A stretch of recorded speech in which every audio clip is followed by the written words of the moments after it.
किसी कब्रिस्तान में एक शख्स ने रात के वक्त नाश के साथ जिना किया। बदशाह वक्त एक नेक्सिफ्ट शख्स था। उसके ख्वाब में एक सेफ्ट पोश आदमी आया और कहा, फलान मकम पर फलान शख्स इस गुनाह का मुर्तकिब हुआ है।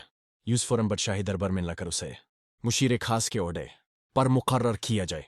बदशाह ने वजह जनी चाही मगर फौरन ख्वाबतूत गाया। वो सुखमैन भागाया। बहरहाल सिपाही रवाना हुए और जाए वकू पर पहुंचे। वो जानी शख्स वही मौजूद था। सिपाहियों को देखकर वो भौंकला गया। यूज यकीन हो गया कि उसकी मौत का वक्त आन चुका है। उससे बदशाह के सामने हाजिर किया गया। बदशाह ने उसका गुनाह सुनाया और कहा, आज से तुम मेरे मुशीर खास हो। दूसरी रात बदशाह को फिर ख्वाब आया। इस मर्ताबा उसने फौरन उस सेफ्ट पोश से वजह पूछी। एक जानी के साथ ऐसा करने को क्यों कहा तुमने?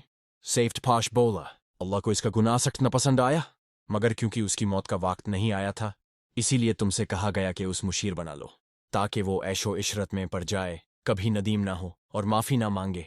उसकी सजा आखिरात में तय हो चुकी है।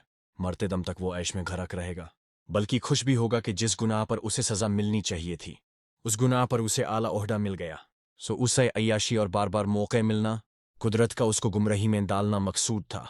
मेरे अबू ने मेरे सर पर हाथ रखा और कहा, बेटा जब गुनाहों पर आसानी मिलने लगे तो समझ लेना कि आखिरत खराब हो गई है और तौबा के दरवाजे बैंड कर दिए गए हैं तुम पर। मैं सुनकर हैरान रह गया।